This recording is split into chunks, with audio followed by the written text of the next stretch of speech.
papelucho perdido. Marcela Paz. Capítulo 1. Estoy perdido y la Jimena del Carmen, idem, y lo peor es que nadie nos busca.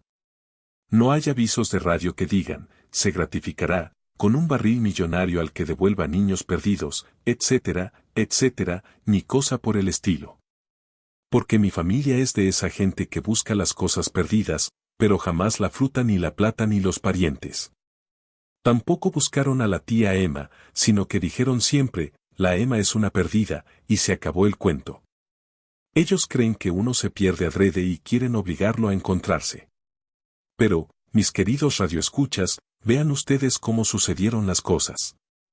Una mañana de luna llena y bello atardecer, amaneció mi mamá con esos nervios de confusión tremenda que tienen las mamás para los días en que hacen maletas. Quítate que estorbas. Le dicen al que quiere ayudar, y si uno se va, lo llaman, ven acá tú, y sé útil por una vez en tu vida. Y así entre cosas hirientes y refulgentes van desordenando la casa entera y revolviéndole a uno las ideas. Hasta que por fin conseguí preguntarle a la Domi, ¿qué pasa? ¿Es que nos persiguen o mi papá ha hecho algo malo? ¿Para dónde nos vamos? ¿Nos vamos al África, o era Arica? ¿Echaron al papá de la refinería? Nos vamos porque queremos. Tenemos mejor trabajo, y se rió misteriosa. Fue un día atroz. Mi papá partió temprano a ordenar su oficina y quedó mamá contando cucharas, pañales y revolviéndolo todo para encontrar su paletó de piel. Hasta que por fin se acordó de que lo había vendido en Santiago. Pero confundida y todo, dejó la casa entera metida en bolsas, maletas, atados y canastos para partir a la mañana siguiente en un taxi. Era de esos taxis que dicen en la puerta, cierre suave, con olor a extranjero y con chofer de bufanda café, pero con los tapabarros bastante arrugados y un tarro con agua para cuando hierven. Y un bracerito para el té y 1000 metros de cordel por si hay que remolcarlo y un letrero con patas que dice pare y, en fin, con la maleta llena. Total que vamos discutiendo que donde pueden meterse los bultos, maletas y paquetes si no hay ni un hueco. Y mi papá se fue poniendo avión a chorro y hasta hubo puñetes y el chofer ni se fijó que le dio un portazo a su puerta, cierre suave, y partió con furor. Mi mamá se puso a llorar de desesperación, pero en ese momento pasó Alejandrino Freire en su regio camión y nos trepó a todos, con cacerolas, cuna, radio, chupetes, maletas, bolsas, lámparas, paquetes, atados, etc. Javier, la Domi y yo íbamos atrás entre los bultos y mientras Javier aprovechaba de escribirle a su polola, la Domi sacó unos sándwiches calentitos que traía en un bolsillo secreto y yo alimenté a mi pobre Judas. El pingüino que me regaló anoche mi amigo Ramón Freire. Y Judas no quería comer porque tenía la cabeza como lacia y dice la Domi que estaba fallecido. Y yo le hice respiración artificial y por fin se lo entregué a Alejandrino para que se lo llevara al Ramón para que se lo devolviera a su madre pingüina que vive en la isla. Y estaba pensando en lo que haría la pingüina para enderezarle el pescuezo lacio a mi Judas, cuando mi mamá me zamarreó un brazo porque había que bajar del camión ahí en la estación de Viña. A ella se le habían olvidado sus lágrimas y otra vez se había vuelto general y daba órdenes a todo el mundo. Corre a comprar los boletos. Le chillaba al papá. Hazte cargo de la guagua. Le gritaba a la Domi. Cargue los bultos. Ordenaba al de la gorra colorada. ¿Cuenta cuántos son? Le mandaba a Javier, y cada uno le obedecía calladito. Había bastante gente y en la boletería una cola larga que se alargó otro poco con mi papá detrás, mamá seguía al mando de nosotros y los bultos. Parecía un Arturo Prat en medio de la batalla y repetía todo el tiempo, el tren para en Viña solo 1 minuto. Hay que subir rápidamente y tomar asiento. Y miraba la vía por si venía el tren y a papá en la punta de la cola. Era un verdadero aeronauta a punto de elevarse. Javier, anda a decirle a tu padre que se apure, dijo de pronto. Javier partió y no volvió nunca más, apareció un tren acercándose a todo rechifle y mi mamá ordenó, Domitila, tú te encargas de los bultos. Tú, papelucho, de la guagua. Yo voy en busca de Javier y papá, y desapareció en el espacio. Llegó el tren majestuoso y antes que parara yo metí a la Jimena y el pelotón de gente me metió a mí. Me senté con violencia en el primer asiento que encontré y miré por la ventana. Ahí estaba la Domi en la estación pescando los paquetes y canastos, haciendo un desparramo atómico. Sus brazos cortos se topaban con su gordura y no cabía nada en sus manos confundidas. Los atados se reventaban y era una revolución de chombas, cacerolas, cepillos de diente y zapatos, sábanas y coladores y el montón crecía cada vez más. Pitó el tren y partimos suavemente mientras la Domi y su montaña se iba alejando poco a poco. El tren era muy largo y yo pensé que allá, en el último vagón, se treparían Javier, mi papá, mi mamá y la Domi con toda su confusión y su montón de paquetes. Era lógico, porque el último vagón pasa mucho más tarde por la estación. Ahora corría el tren galopando por su vía entre peñascos chilenos sin importarle cerros ni postes y su genial castañeteo de fierros aturdía los nervios. Yo esperaba todo el tiempo ver aparecer a mi papá y mi mamá con la Domi y sus paquetes, trotando por el pasillo, pero nada. Hasta que me acostumbré a no esperarlos, porque cuando no se espera, es cuando llega la gente. La Jimena del Carmen iba feliz. Apretaba los ojos y abría su tremenda boca sin poderla cerrar por la fuerza del viento y al fin se veía peinada con sus mechitas tiesas para atrás. Resulta que cuando no pasa nada, da hambre. Y a mí me acongojaban mis tripas estereofónicas, porque dale con pasar unos mozos con bandejas de sándwiches. Lo pesqué de la manga y le dije, señor, ¿me puede fiar 2? Mi papá se los paga cuando llegue. Cuando llegue te los doy, dijo con voz áspera, y se fue. Conté hasta 20, hasta 300, hasta 1971, y nada, mi papá no llegó. La Jimena se había puesto odiosita y no quería estar sentada. Ella sabe caminar para un solo lado. Yo la ponía de perfil en el pasillo y partía para el lado equivocado y se caía y lloraba. Los suelos del tren tienen una mugre rara y la Jimena al poco rato parecía un neumático. Una señora la compadeció y me dijo, al fondo del vagón hay un lavatorio.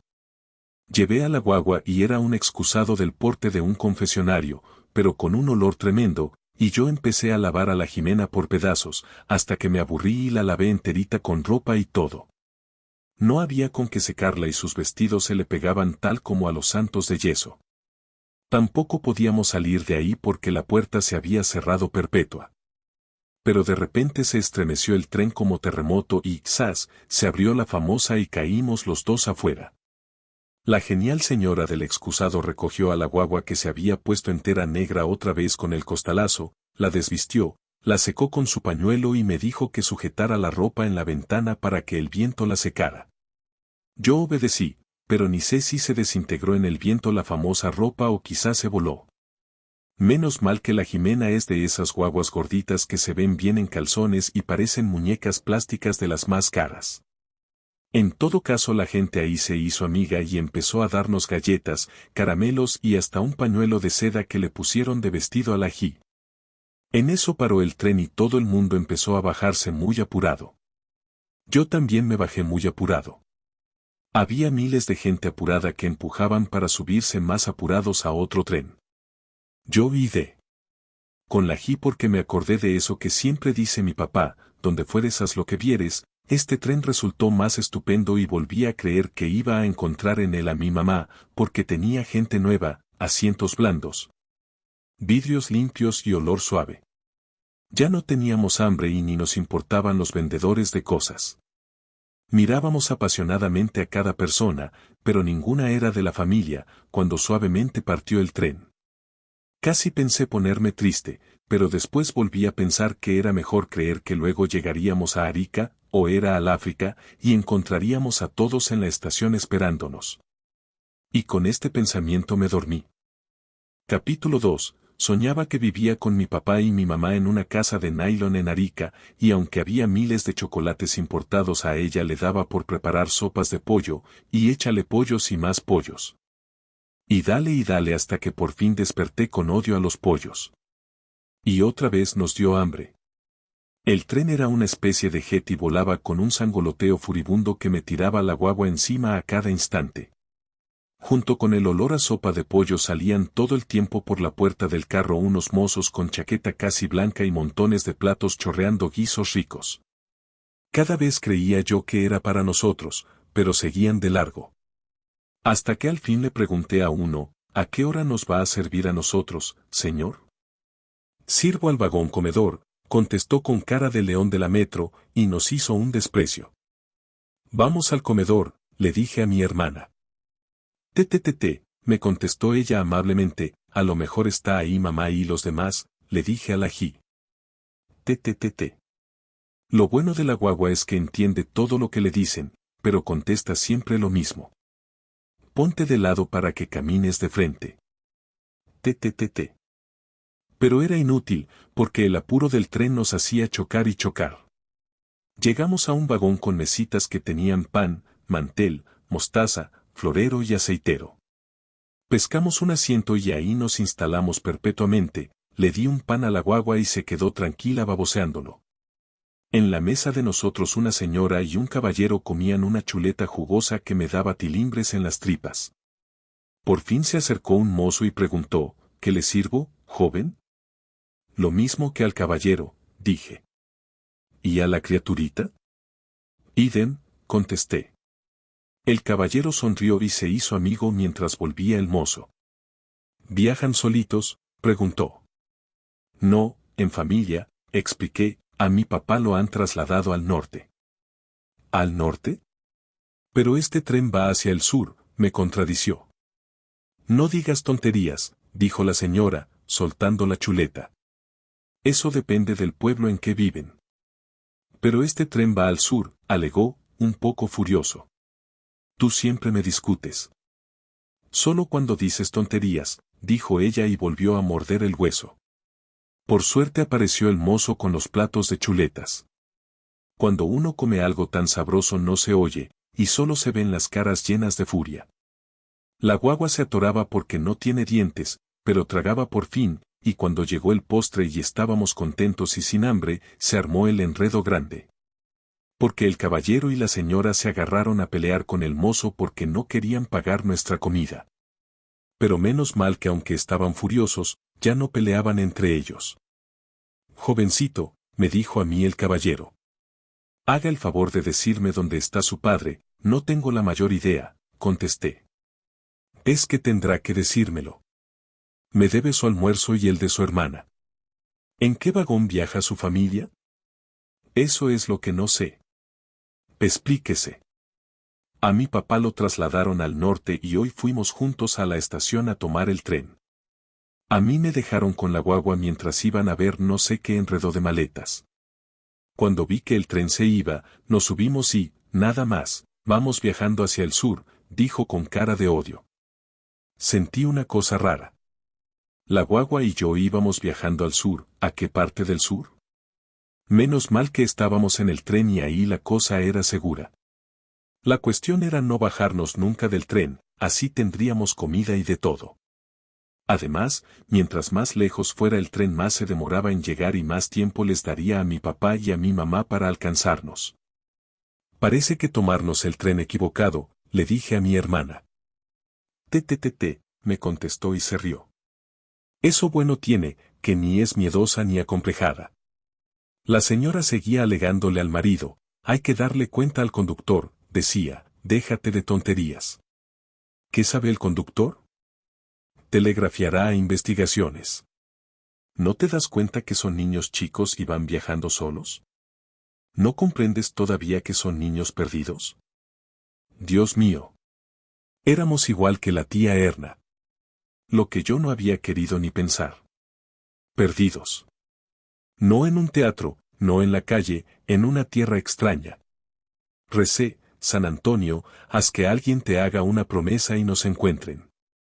Te ofrezco que mi mamá vaya de rodillas a alguna parte y mi papá de todo lo que tiene a los pobres. Pero haz que aparezcamos pronto. No sé qué cara puse ni sé por qué me dio tanto romadizo, de esos que dan sin pañuelo, pero la cuestión es que de repente la señora y el caballero se volvieron como tíos, de esos tíos que vienen de Europa en avión. Y nos empezaron a decir, mijito y mijita, y como a cuidarnos y a mostrarnos el paisaje y a decirnos que ligerito íbamos a encontrar a nuestra mamá y a nuestro papá. Y me compraron una revista de historietas y me fui a sentar bien lejos para poder leer y no pensar más. Capítulo 3. La Jimena se había dormido con su boca abierta, acurrucada entre un desconocido y yo. El tren veloz y supersónico esquiaba por los campos patriarcales y yo leía otra historieta del diario del desconocido cuando su cara reemplazó a los monos. Voy a volver la página, me dijo con voz áspera.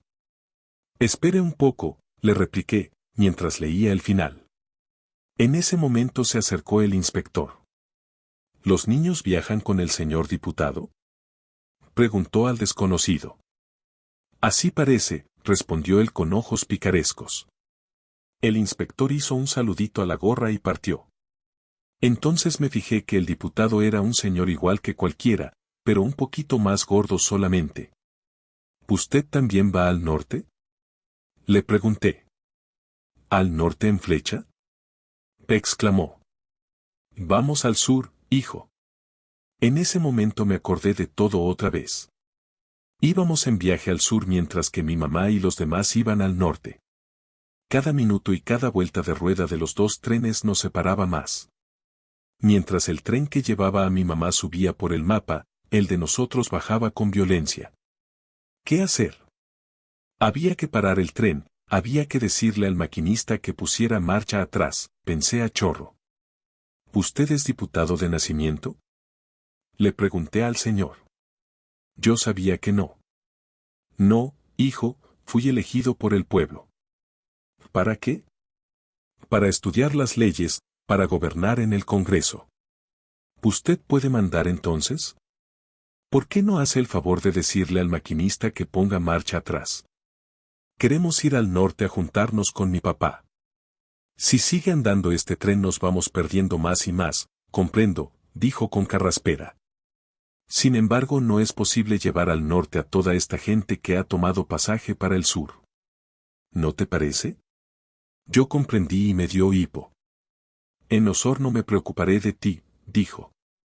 ¿Falta mucho para llegar a Osorno? Un par de horas. ¿Por qué no duermes como tu hermanita? Cerré los ojos para no ver más estaciones, porque esta flecha fatal pasaba de largo en todas, despreciándolas.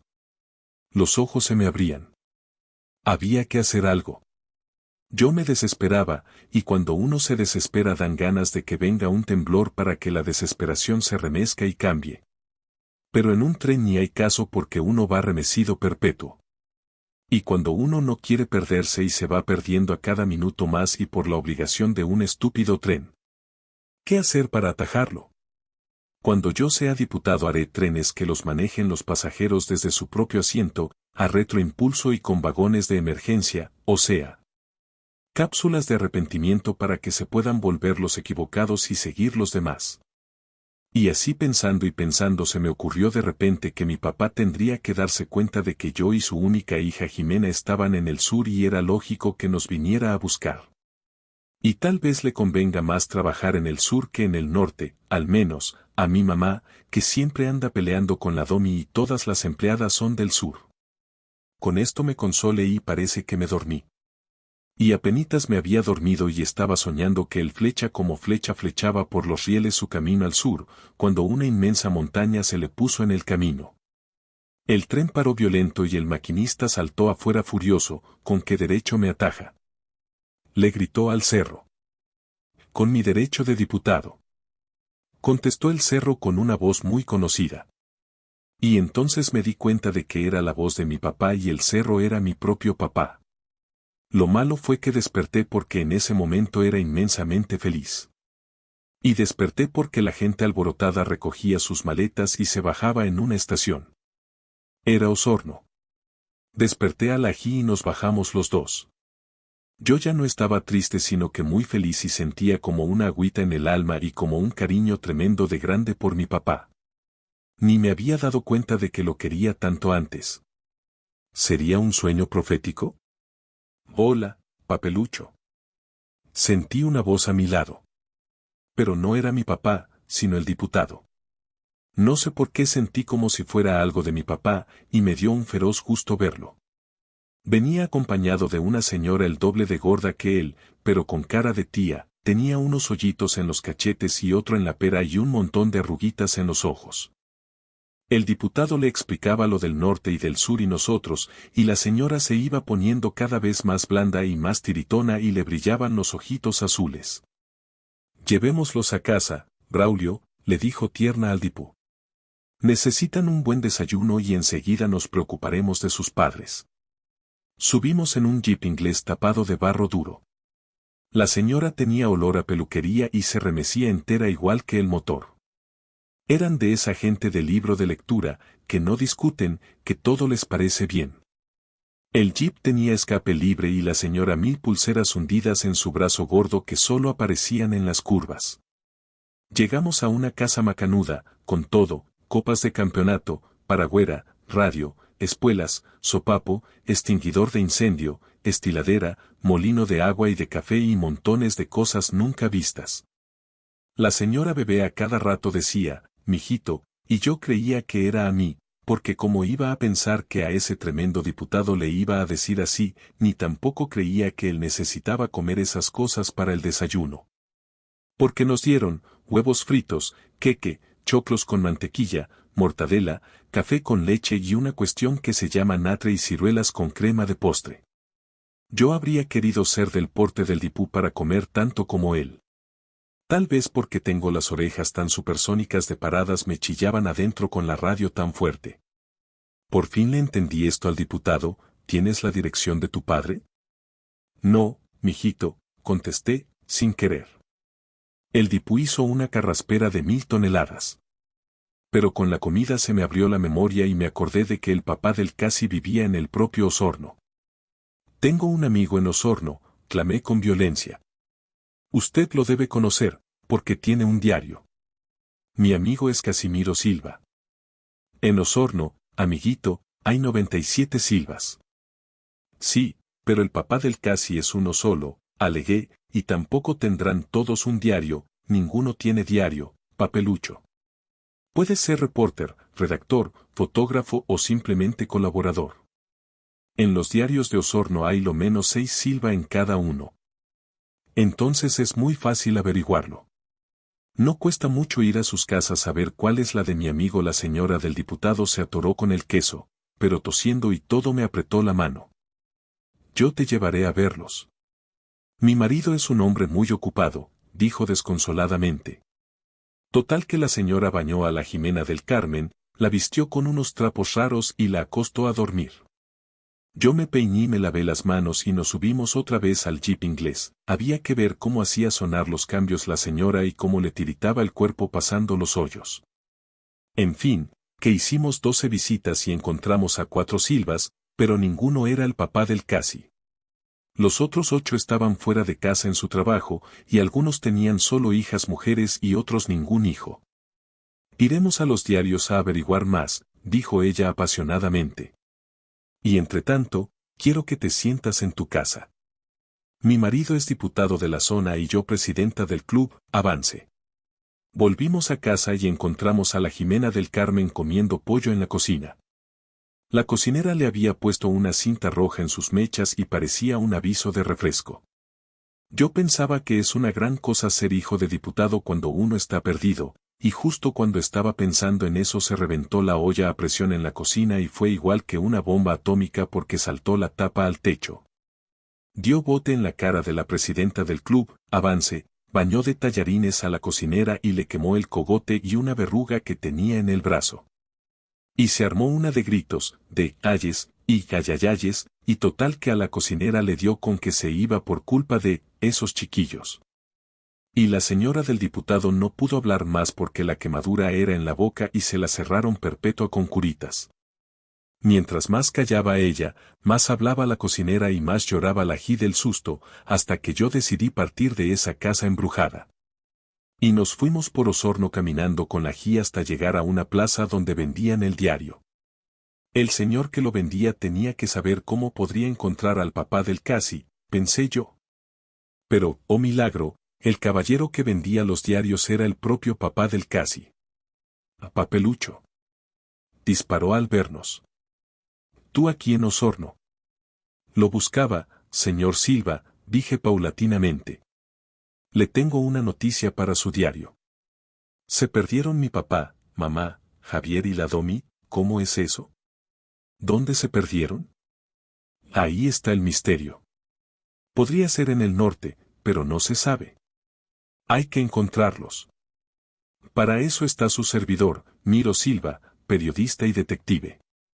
Los buscaremos y después de un ruidoso escándalo, los hemos de encontrar. Me pasó un montón de diarios y me dijo que saliera a venderlos por ahí mientras él con la Jimena sentada en un cajón chillaban ofreciéndolos. Nadie quería comprarme los míos, hasta que por fin hice un precio y se los vendí todos a un señor que compraba botellas, fierro viejo, zapatos y papeles. Es increíble lo pesado que es un kilo y también lo barato. Total que ahí estuvimos todo el día hasta que por fin se oscureció, encendieron los faroles de la plaza, echamos los diarios en el cajón y nos fuimos caminando con el señor Silva a su casa. Capítulo 4. La Jimena me despertó, y me tironeaba el pelo. Yo no sabía dónde estaba. Pero poco a poco me fui dando cuenta de que era Osorno y me acordé de que el señor Silva me había explicado que él vivía solo porque era viudo y no tenía cosas inútiles porque cuando uno es viudo basta con tener su cama y un brasero para calentar el té. Así es que calenté agüita con té y como no había leche le puse un poquito de café y nos tomamos el desayuno. Teníamos que ir a comprar el pan porque el señor Silva sale antes que él sol a buscar sus diarios y nos iba a esperar en la plaza. Para que no nos perdiéramos iba a marcar con tiza una F en todas las casas por donde teníamos que pasar. En la puerta había una F grande y una flecha. Partirnos muy felices con la G buscando las Fs y encontrando una a cada rato. La guagua entendió al tiro el asunto y me mostraba todos los garabatos que había en las murallas. De repente se paró en seco, levantó los brazos y me pidió que la llevara. Clamó. Entonces me di cuenta de que los dos estábamos muy cansados, de que habíamos caminado mucho y lo peor era que nos hallábamos donde mismo. Miré a todos lados y vi que en todas las casas había una F. Unas grandes, otras chicas, unas eran Frap, otras Fiat y algo otras Fensa, total que me acordé de que seguíamos perdidos, que todos estaban perdidos. Me eché al hombro a la guagua y me fui perpetuamente caminando derecho. Cuando uno ha caminado mucho da lo mismo parar o seguir, total, se acostumbra. Al fin se terminaron las casas, las murallas, las Fs y un campo grande, inmenso, prehistórico, servía de bandeja al colosal volcán Osorno. Tuve mucho gusto de conocerlo. Él nos invitaba a acercarnos fumando su humo gigante que escupía piedras preciosas. Lo más impotente era el silencio. Encontrarse solitario con un volcán supersónico en un campo sin ruidos ni gente apurada, con árboles frutales sin dueños ni precios por docenas, con choclos al natural en hileritas y allá lejos las vacas llenas de leche fresca. Era la maravilla. Corrí por una zanja de agua suave y la guagua reía feliz adivinando que iba a llenarse de leche por mucho tiempo. Las vacas estaban lejos, pero más lejos todavía el volcán, y yo tenía que llegar a él, porque fijo que encontraría ahí al papá y la mamá. No sé qué me pasaba, pero era como un embrujo, en el volcán Osorno estaba todo lo que buscaba yo, lo que buscaba mi papá y hasta la Domi. Su boca grande y fumadora era como una sonrisa y su humo escribía con letras en el cielo todas sus promesas. Corría yo por la acequia con la guía a caballo en mí. Lástima que no le habían enseñado a galopar y la pobre se mordió la lengua, y también me hizo un chichón mortal en la cabeza. Pero lloraba tanto al ver la sangre de su lengua que me olvidé de mí, la lavé en la acequia y por fin la bañé para consolarla definitivamente. El viento puso duro su cuerpecito embarrado y apenas podía doblar el codo y las rodillas. Era un monito negro con la pera brillante como espejo. Por primera vez me pareció linda la guagua. Era su felicidad que la boniteaba. Seguimos caminando por el campo, descascarándonos a pedazos y dejando tirados nuestros moldes de barro. La G, a más de bonita, se iba poniendo inteligente, y por suerte, porque es terrible hablar con una individua que todo lo que dice es Ahora decía, ma. ¿Qué lema? El volcán Osorno seguía en el mismo lugar y al igual que la luna, mientras más nos acercábamos, más lejos se veía. Tanto habíamos caminado que sentía ya el olor de las vacas y sus voces maternales. El silencio del campo estaba ahora lleno de ruidos, a un lado las espigas se rascaban bulliciosas, allá cantaba un águila y las aguas de un río misteriosas hacían gorgoritos con sus ranas y piedras. Cuando uno está en un bosque de espigas, se ve solamente el cielo y el volcán y su humito. Nos sentamos y las espigas blanditas y tibias se acomodaron para hacernos hueco. Lají cerró los ojos, se veía que era la hora de su siesta. La dejé dormir y me puse a pensar. Un volcán es una cuestión que no se descubre todos los días. Por eso hay que aprovecharlo. También cuando uno tiene que cuidar a una hermana chica le da con pensar como mamá de ella, y es muy frito si esa hermana chica tiene un hermano más grande que es un descubridor de volcanes. Hasta que por fin decidí, mientras la guagua no crezca, no hay caso del volcán. Para que un niño crezca rápido, no hay como la leche de vaca. Lo primero es tomar una de esas vacas huérfanas y abandonadas para que críe a la ají y la agrande luego. Dicho y hecho, me encaminé hacia el horizonte vacuno a conquistar una salvaje para que alimentara a mi hermana. Cazar un león en la selva debe ser cosa fácil, pero pillar una vaca en un bosque de espigas es re difícil, porque solo se ven cuando están lejos y son tan tremendamente indiferentes y aturdidas. Tenía que aprovechar la siesta de la guagua y tampoco podía irme muy lejos porque no encontraría nunca más a mi hermana dormida entre las pitucas espigas bullangueras. Avancé en secreto. Por suerte venía una vaca contra el tráfico y bastante aturdida. La miré en los ojos y la hipnoticé. Me miró en los míos y dijo, mu. Mu. Le dije también yo y le di a oler mi hedionda mano. Lengüeteó pegajosamente mis dedos y me siguió obediente. Era una vaca negra con medias blancas y orejas sucias y un poco de romadizo en la nariz. Tenía un carácter de esos que escuchan y no contestan, así es que mientras caminábamos le expliqué que ahora tendría una hija humana y que iba a ser madre niñera mamadera de mi hermana. La bauticé Mena, porque si se me olvidaba el nombre, al llamar a Jimena, las llamaba a las dos. La Ji se despertó con su olor y con su mu y de puro gusto al verla, en vez de decir te dijo ti y se largó a reír. No le tenía ni vergüenza ni miedo a la Mena y se carcajeaba con su cola que la despeinaba. La Mena era de esas vacas antiguas con muchos dedos gordos reventando de leche y goleadores y le enchufé a la Ji y las dos quedaron felices. Eso es lo bueno de las guaguas que ni le tienen asco a las vacas y uno siente tilimbre de hacer lo que hacen ellas de chupar. Pero el tilimbre no quita el hambre. Me sonaban las tripas. Entonces me vino a la cabeza una genial idea, hice un hoyito en el suelo, me acosté de espaldas en él y le apreté las mangueras a la Mena. Aprendí ligerito a dispararme en la boca y tomé leche hasta que quedé bien lleno. La verdad es que en este mundo cuando uno tiene una vaca no necesita plata, ni cocina, ni tazas ni menos servilletas. Mi mamá va a ser la señora más feliz del mundo cuando le entregue a la Mena. No más cuentas de almacén ni de luz, no más ollas, ni gas, no más lavandería, no más tazas quebradas ni cucharas perdidas. Es la solución de la vida.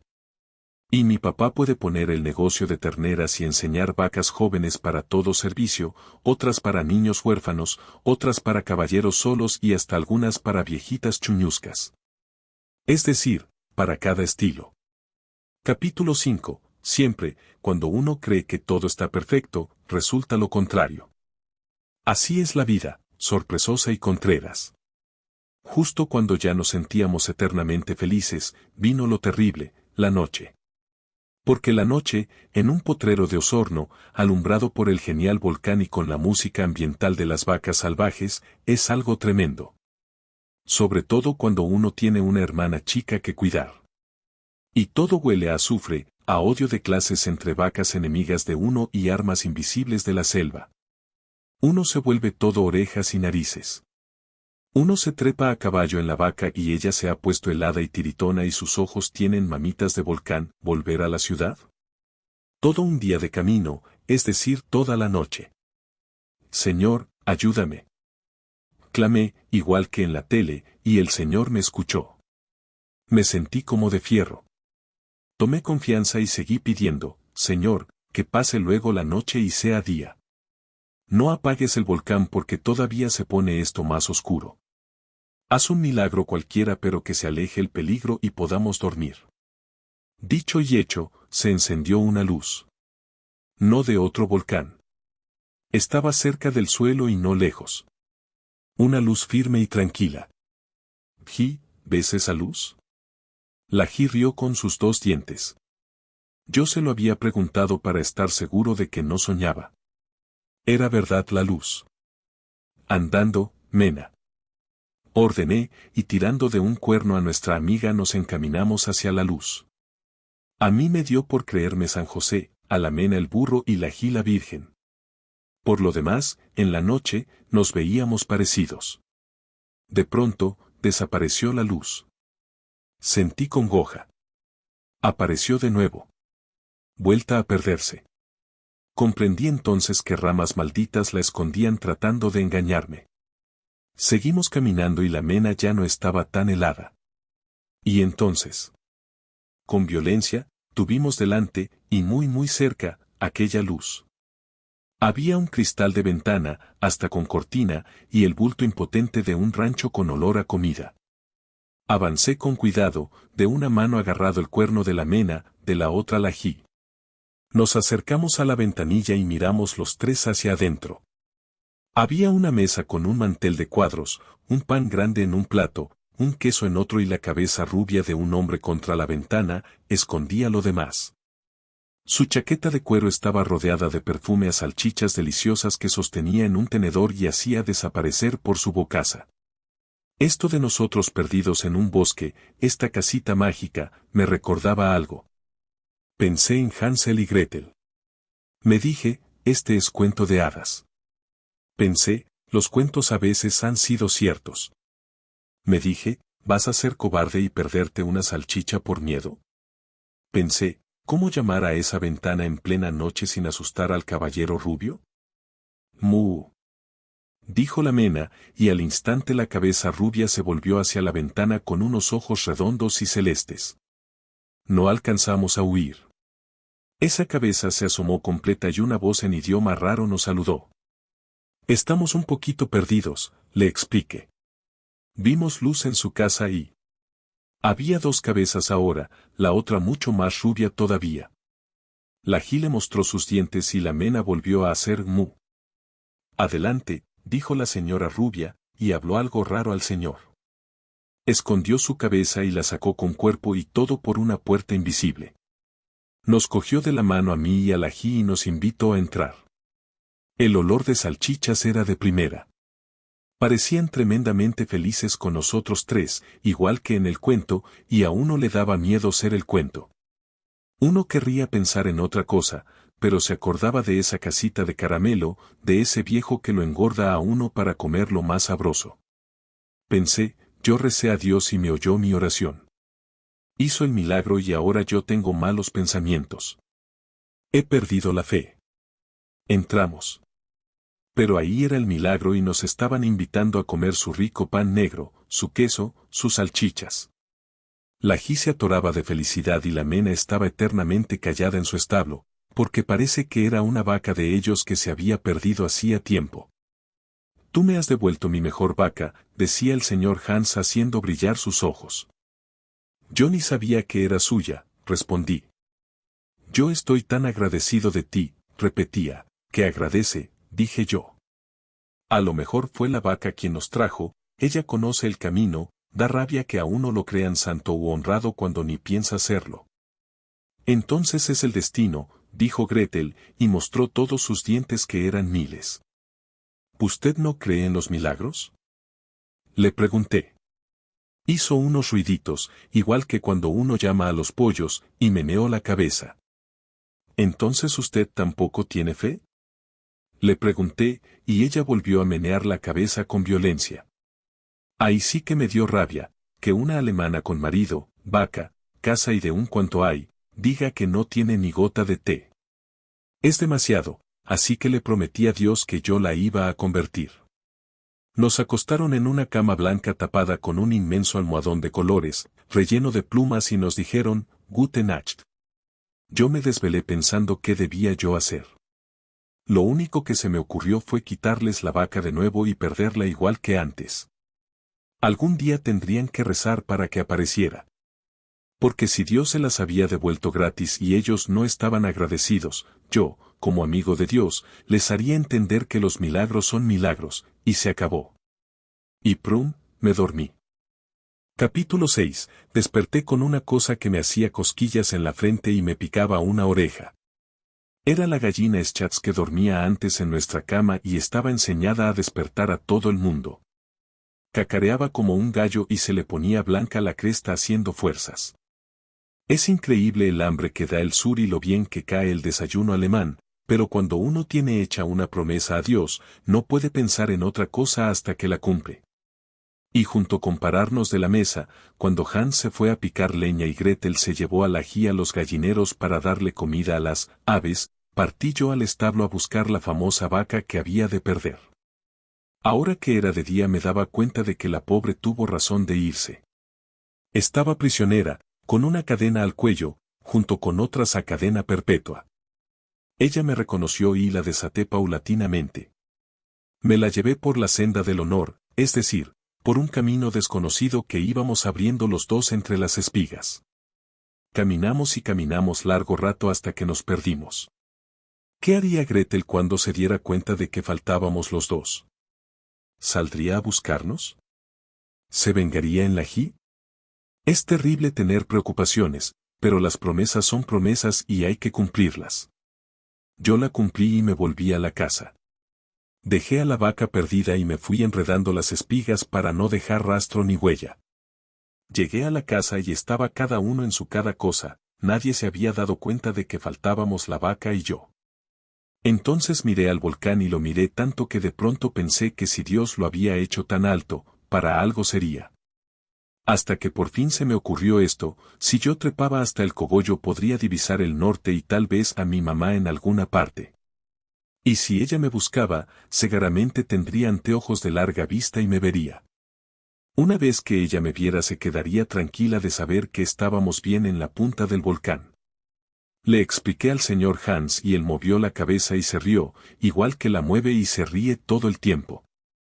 De todos modos me fui mirando de fijo el humito azul del volcán para no andar de más. Iba en línea recta para acortar camino. Pero de pronto se me puso delante un río. Su agua fresca traía peces y piedras preciosas que arrollaba en su corriente de 1000 amperes. Cruzarlo a nado era imposible. Habría que hacer un puente de piedras. Tomé una grande y la dejé caer al fondo, pero desapareció. Eché otra encima y otra hasta que me convencí de lo inútil. El puente debía ser colgante, como el del río Kwai. ¿De qué lo colgaría? En esto pensaba cuando de pronto vi saltar una piedra del cráter del volcán. La piedra se elevó y se perdió en el cielo. Debía ser una piedra preciosa y esta noche habría una estrella más en el cielo. El humo azul se iba poniendo gris, luego blanco y por fin rojo. Era como la llama de la refinería, pero mucho más grande y se molía en el aire disparando estrellitas y peñascos inmensos. Era una oportunidad. A todo esto me di cuenta de que un trueno grande y majestuoso se derramaba cerro abajo a mis pies, el suelo tiritaba igual que la piel de la mena. Las aguas del río habían perdido el paso, y el cielo se iba poniendo oscuro con el humo gigante del Osorno. Me quedé paralelo. Yo solo y ese espectáculo maquiavélico.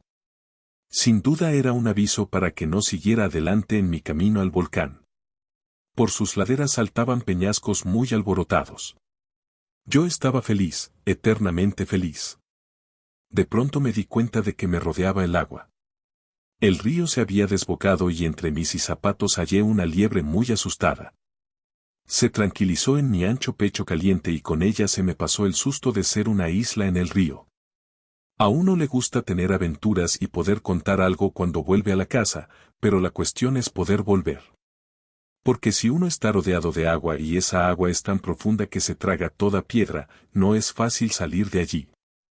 Por milagro estaba yo en un peñasco elevado, por milagro había encontrado anoche una casita con cama y comida, y por milagro podía salvarme de ser náufrago ahora. Cuando uno se convence de que existen los milagros y basta con pedirlos, no hay más miedo.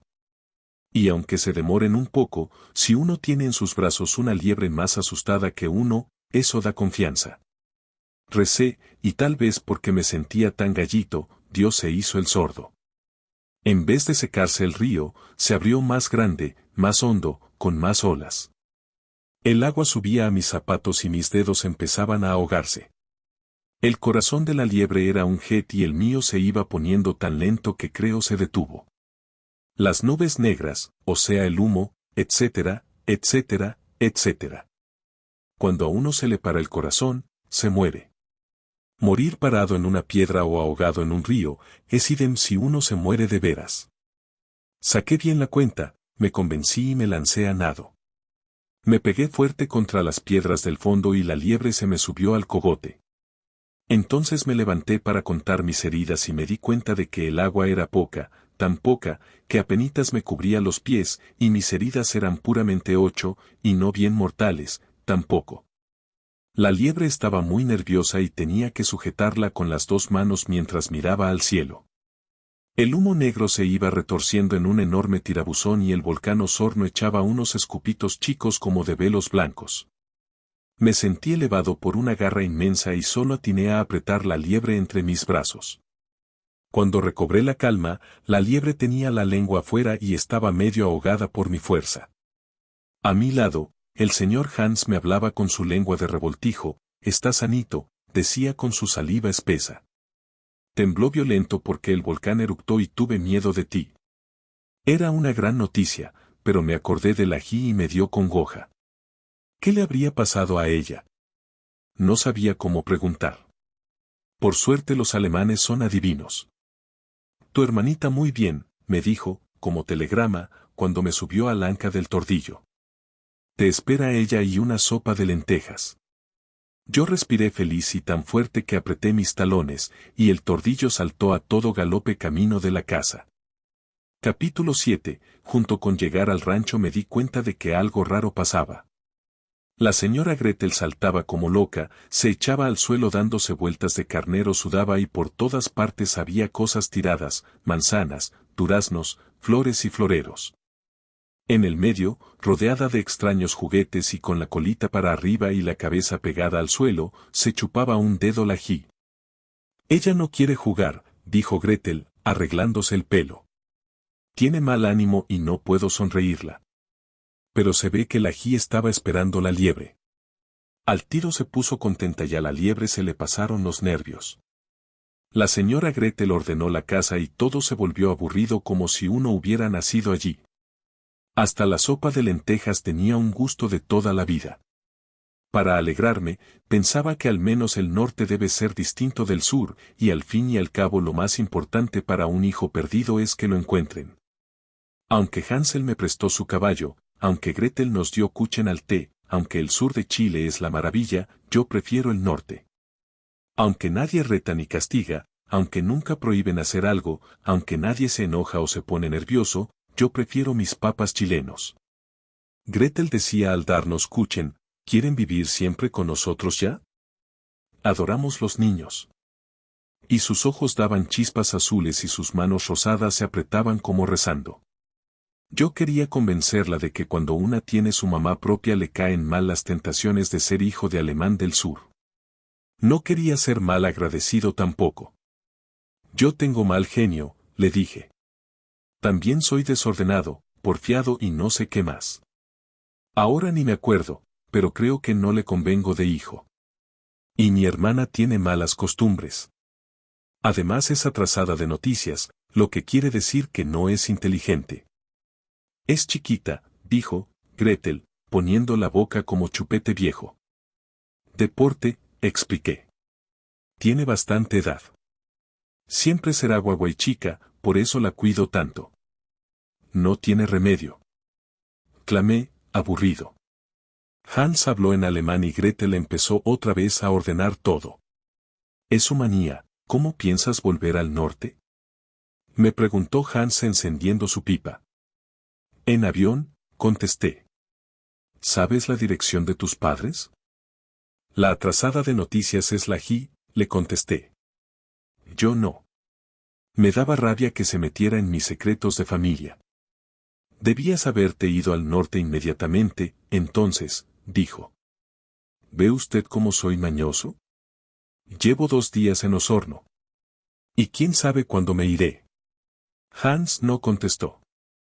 Se veía que yo le estaba cayendo mal, pero yo me seguía poniendo cargante y más cargante, igual que les pasa a las tunas cuando les salen espinas y más espinas. Es como una fatalidad, y dale a uno con volverse erizo. Hans se paseaba mordiendo su pipa y preguntándome cosas que yo contestaba de mal modo, hasta que por fin dijo, está bien que vuelvas donde tus padres. Pero está muy mal decir que estás perdido cuando sabes su dirección. Eres un mentiroso. Yo puedo aguantar todo, que me digan canalla, asesino, antropófago, idiota, menos, mentiroso. Así es que me puse verde. Uno puede decir que uno es lo peorcito, pero que se lo venga a decir otro.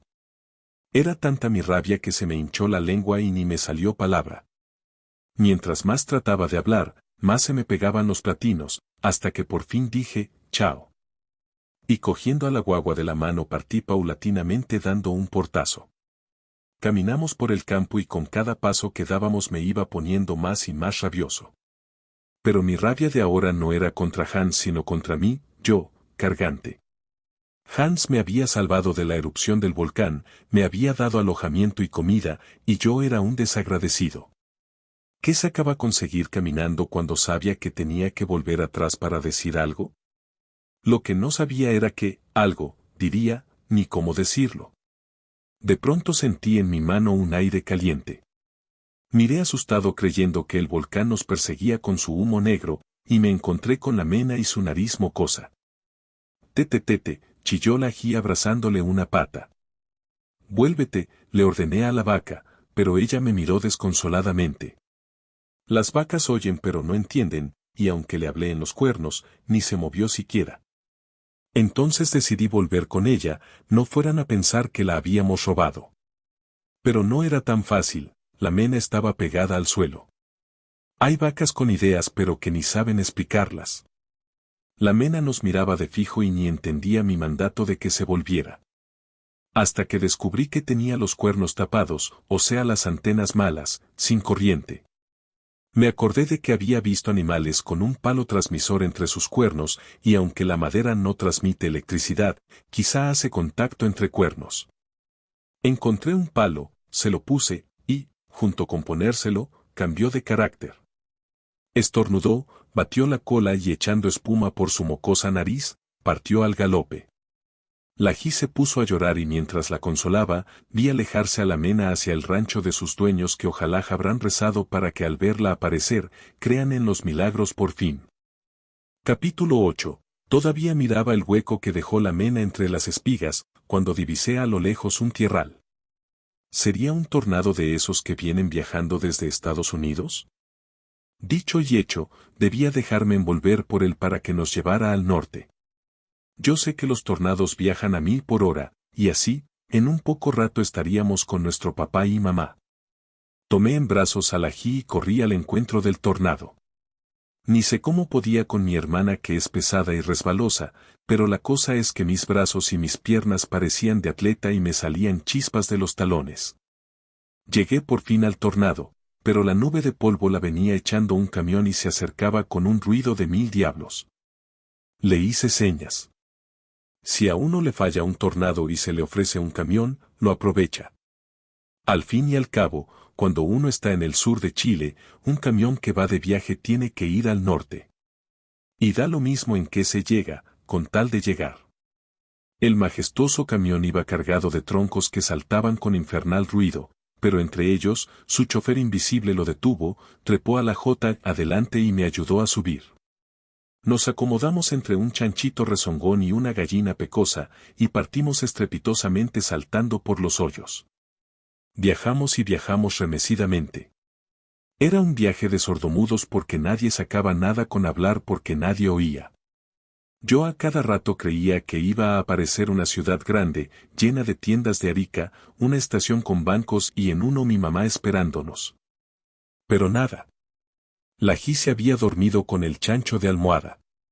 La gente chica viene con sueño atrasado, porque dale con dormir, y solo se despertó cuando chirriaron los frenos.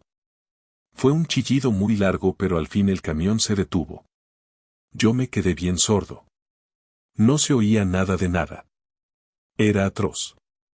Hasta que de repente apareció entre los troncos el chofer camionero y dijo, voy a hacer una diligencia. Cuídame la carga, y saltó afuera. Era lindo oír su voz y saber al menos que uno no estaba sordo, pero era una tremenda pena no tener tiempo de preguntarle las 74 cosas que se me habían juntado en todo ese rato. Tendría que guardarlas para cuando volviera. El camionero se estiró hasta que se puso inmenso, crujió entero, bostezó, se volvió a armar de nuevo y partió a su diligencia. Todo esto en un instante, sin darme tiempo de preguntarle nada. Yo lo quedé mirando alejarse por un sendero hasta que la Ji me sacudió con su eterno tetete y me mostró un huevo que le había sacado de no sé dónde a la gallina. El chanchito se había puesto nervioso y tironeaba de su cordel amenazando ahorcarse. Se había hecho 1000 rollos en el freno y el cogote se le iba poniendo más y más flaco mientras más le bailaban sus ojos de chancho. Era duro, pesado, torpe y porfiado.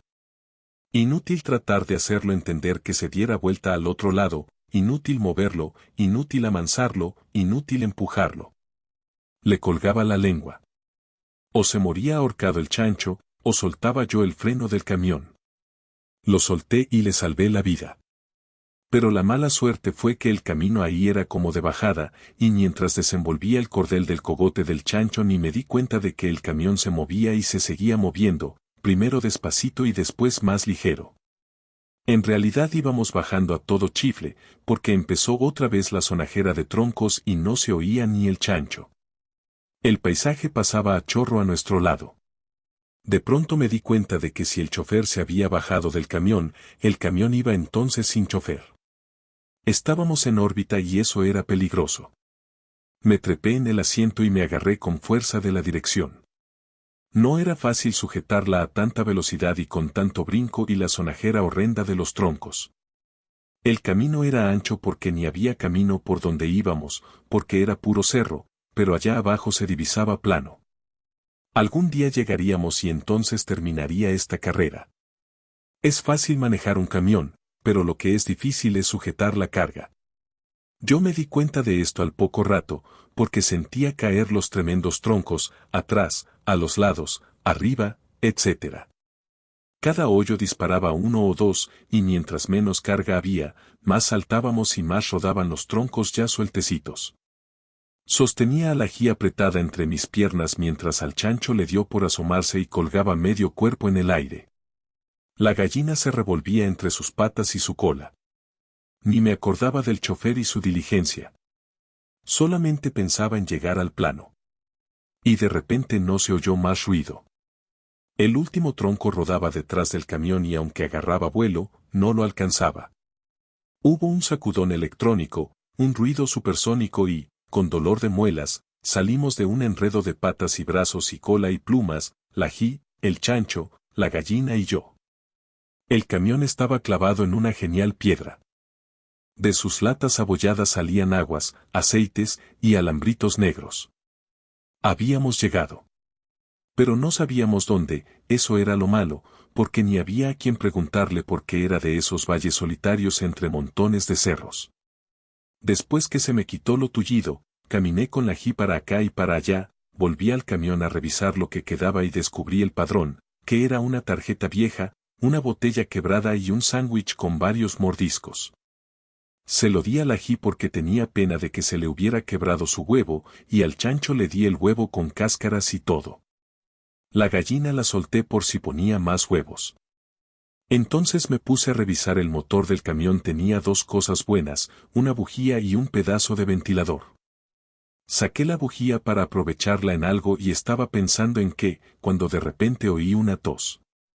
Miré y había a mi lado una cabra blanca con cuernos y pera. Miré más y vi más y más cabras por todos lados. Había chicas y grandes, negras y peludas, apolilladas y viejas. Hasta una café con manchas blancas. Era una mina de cabras salvajes y curiosas. Nos miraban pero estaban listas para partir al galope. Decidí no hablarles para darles confianza y solo les sonreí. Y una cabrita de la edad de la Jimena se le acercó y le lamió la mano. Y ahí empezó la amistad. Cuando cayó la noche, dormimos como nunca de bien, entre las cabras de pelo suave y caliente, blandas, olorosas a cabra y soñando con los quesos que nos darían de desayuno al otro día. Amanecer entre cerros solitarios pero llenos de cabras recién levantadas, es precioso. Ellas estiran el cogote y prueban su voz a ver si les funciona, después corren a saltitos, se desparraman por el mundo y comen calladas. Las cabras mamáes no tienen problema, sus hijos nacen sabios y las guaguas toman su mamadera calladitas. Yo creo que si la gente le aprendiera a vivir a las cabras sería muy feliz. Después del desayuno, se fueron todas a mirar el camión. Era para ellas la gran novedad, pero a todo esto ni la Ji ni yo habíamos comido nada. Pensaba en los quesos, me imaginaba que habría una inmensa cueva donde los tendrían guardados y se me hacía agua la boca mientras caminaba buscando el escondite. De repente me acordé de mi hermana. No estaba por ningún lado. Y Jimena. Grité, con voz de trueno y de susto tremendo. Y creí que estaba loco porque por todas partes se oía mi mismo grito, Mena, Mena. Era el eco. Yo no lo conocía más que de nombre, pero está muy bien inventado, porque donde no hay campanas de incendio, ni teléfonos, uno se comunica con su gente. La Ji apareció ahí muy cerquita, debajo de una cabra que la estaba alimentando igual que la vaca de la Gretel. Yo no sé para qué la gente se da tanto trabajo cuando los animales ofrecen gratis su comida y limpiecita. Cuando uno tiene hambre de verdad ni se acuerda del famoso asco. Apenas terminó la Ji su mamadera yo me tomé la mía y ni pensé más en los quesos. Esa cabra que me dio su leche era una gran persona. Yo no la olvidaré jamás, y cuando sea grande me preocuparé de que tenga una vejez alegre. Para desconfundirla entre todas le puse la bujía colgando del cogote con un collar hecho de alambre, y así, vaya donde vaya la reconoceré. Y cuando se muera la voy a embalsamar y mis hijos y nietos sabrán que me salvó la vida cuando estuve perdido. Poco a poco las cabras se aburrieron de mirar el camión y partieron para distintos lados. Algunas se veían como puntitos trepadas en los cerros y algo otras ni siquiera se divisaban. Yo seguí a mi amiga para que no se me perdiera a la hora del almuerzo, pero salió tan saltona y andariega que al poquito rato ya ni divisábamos el famoso camión, sino que por el contrario, al otro lado del cerro. En una especie de cancha lejana, se veía un avión, parecía de juguete, pero cuando uno ha viajado tanto ya sabe que es cuestión de acercarse para que las cosas crezcan. Y tomando a la Ji de la mano resbalamos cerro abajo. Era de esa tierra suave y fina en que no hay ni que mover los pies y al igual que en los sueños uno llega justo donde va. Capítulo 9. Después caminamos mucho con los ojos clavados en el avión y ya podíamos distinguir unos hombres que se movían alrededor. Se veía que estaban preparando su partida, porque iban y venían llevando cosas. La cuestión era que no fueran a partir antes que nosotros llegáramos. La Ji estaba cansada y se me echó al suelo a dormir. La dejé un rato. Cuando de pronto miro el avión y veo otro tornado, o sea la hélice girando a 1000 por hora. Me eché al hombro a la Ji y partí eléctricamente para alcanzar el aparato antes que partiera. La cabra amiga con su bujía trotaba a nuestro lado a igual velocidad. Faltaban pocas cuadras para llegar al avión, cuando de pronto la hélice se detuvo.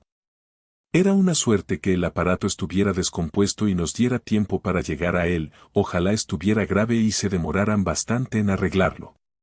De todos modos, por si el piloto era capo, aceleré mis piernas y llegué justo cuando empezaba otra vez a dar vueltas la hélice.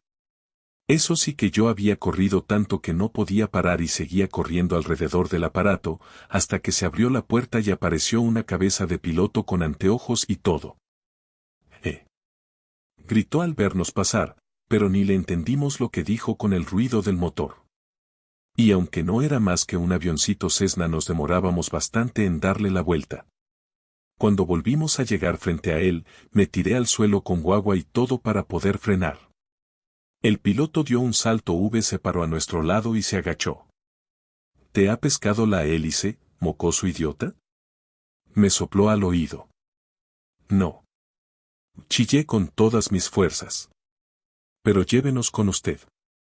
Estamos perdidos. No sabes dónde voy y quieres que te lleve. Cualquiera se pierde así, y metió su cabeza en el avión de nuevo, con cuerpo y todo. Pero antes de cerrar la puertecita, se arrepintió y volvió atrás. ¿Eres un desvalido?, me preguntó. Porque si lo eres, es mala suerte para un piloto negarse a llevarlo. Soy desvalido, le contesté automático, aunque ni tengo la mayor idea de lo que es ser eso. Arriba entonces, insolente. Y estirando su gordo brazo me pescó del mío y me trepó al avión. Yo traía de la mano al ají, y aunque me estaba acostumbrando a que me suban en aviones, camiones, etc., resulta bastante difícil armarse de nuevo y juntarse los brazos con los hombros, etc. Mientras me hacía el masaje, le dije, señor piloto, falta la cabra. Esa es más desvalida que nosotros. ¿Estás chiflado que voy a volar con una cabra? Es la cabra Fortuna, le dije. Trae la suerte. ¿La has probado ya? Usted lo está viendo. No teníamos manera de salir de estos cerros y lo único que podía salvarnos era un avión. Y aquí está. Tienes razón, majadero. Ayuda a subir la cabra. Lo ayudé y le dije, señor piloto, por si le interesa, yo me llamo Papelucho y no Majadero y mi hermana se llama Jimena. Me miró como si jamás me hubiera visto, cerró la puerta, se apretó el cinturón y gritó con fuerza, agarrarse fuerte que partimos.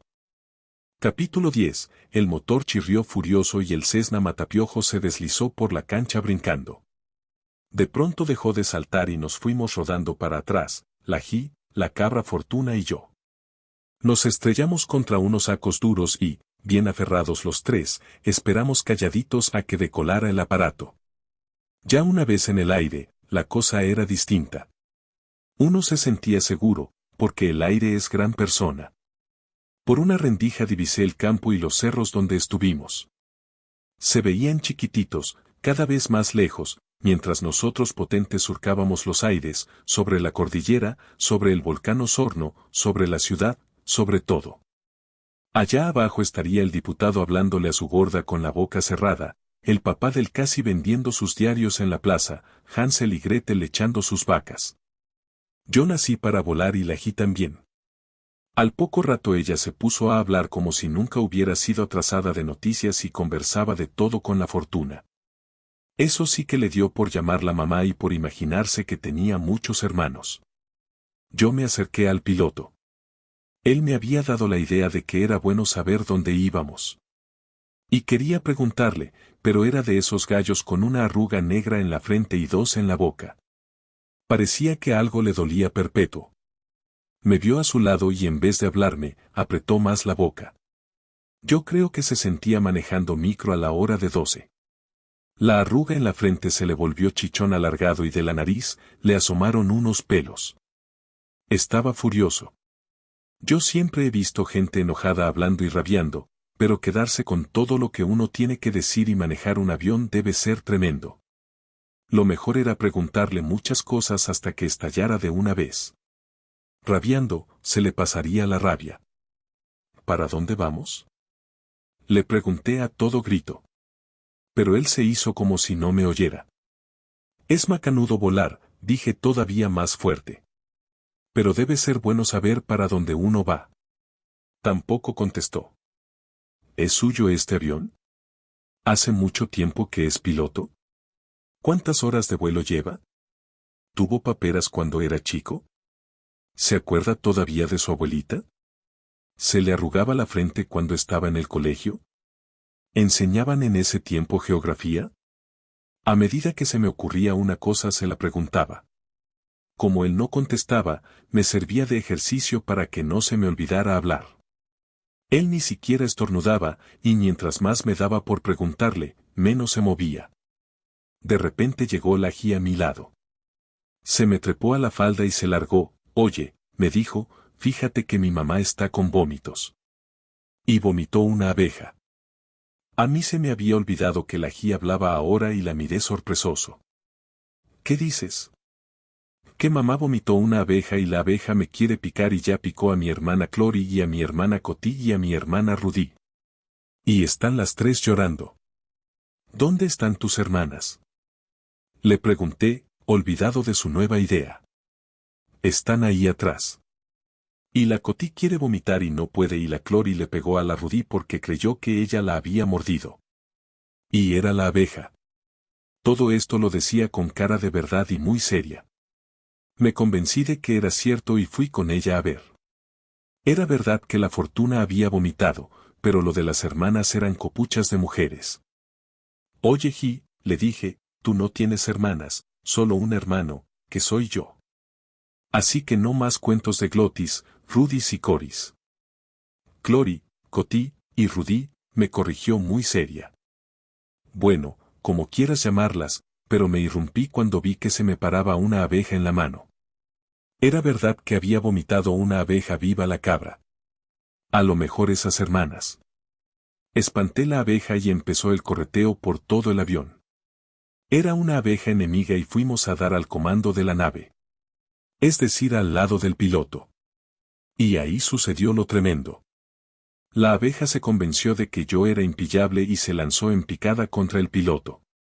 Se le paró en la arruga de la frente y le enterró su lanza. El piloto dio un grito, se desparramó y abriendo los brazos con violencia, salió disparado, aleteando y escupiendo palabrotas. El avión pegó un brinco y el piloto rodó aturdido al suelo. Fui a socorrerlo y lo encontré casi muerto, con un inmenso chichón encima de su arruga, la boca abierta y los dientes afuera. La abeja yacía desvanecida en su nariz. Le dije, señor piloto, despierte. El avión vuela solo y usted se va a matar si no se preocupa. No es hora de aturdirse. Clamé definitivamente. Pero nada. El avión dio otro brinco y comenzó a darse vueltas de carnero. No había manera de tenerse en pie. Me agarré de la palanca del comando mientras la cabra rodaba con la Ji de un lado a otro. Cuidado, Clory, gritaba, Rudy, sujeta a la Coti. Noté que el avión se enderezaba. Era yo que lo piloteaba. Empecé a hacer ensayos, a mover palancas y cada una traía su sorpresa. De repente miré hacia afuera y vi venir contra nosotros unos cerros. Hice otro ensayo y el avión se elevó por encima de ellos y los dejé bien atrás. La cabra vino a ponerse a mi lado y la Ji con todas sus hermanas. Andaban por el avión como si estuvieran en tierra. El piloto roncaba su aturdimiento y yo estudiaba las palancas entretenidamente. De pronto el avión empezó a fallar. Se le estaba acabando la benzina y yo no sé dónde habrá bombas aéreas para llenarlo volando. Teníamos que bajar. En vez de asustarme, eso me pareció chorifly. También en ese momento me sentía bastante macanudo de saberme piloto, de que nadie me estuviera corrigiendo y de que todo el mundo supiera después que yo había piloteado solo y salvado un Cessna con piloto herido. Y justo cuando me creía más súper, el motor dio un estornudo y se quedó en silencio. Se había terminado la benzina y no había más remedio que aterrizar. Era la única palanca que ni había probado. Miré hacia un suelo plano, tal vez de campo chileno, con su cancha de fútbol y todo. Ahí es donde tengo que hacer el gol, me dije con firmeza, y miré de fijo entre las dos vallas. Pero en ese momento me sentí disparado por los cielos y sin entender nada, abrí los ojos para ver al piloto resucitado y otra vez en el comando. Estúpido, decía con su chichón, había cerrado la llave de la benzina y por poco nos estrellas. El avión volvía a zumbar con su motor aburrido y las canchas se alejaban de nosotros. Siéntate quieto, ordenó. Más vale que aprendas el manejo. Porque si me vuelve otra vez este ataque que me da, quizá nos podrás salvar, y comenzó a enseñarme. Era un buen tipo y parece que cuando menos lo piensa le viene un famoso ataque y se queda estítico.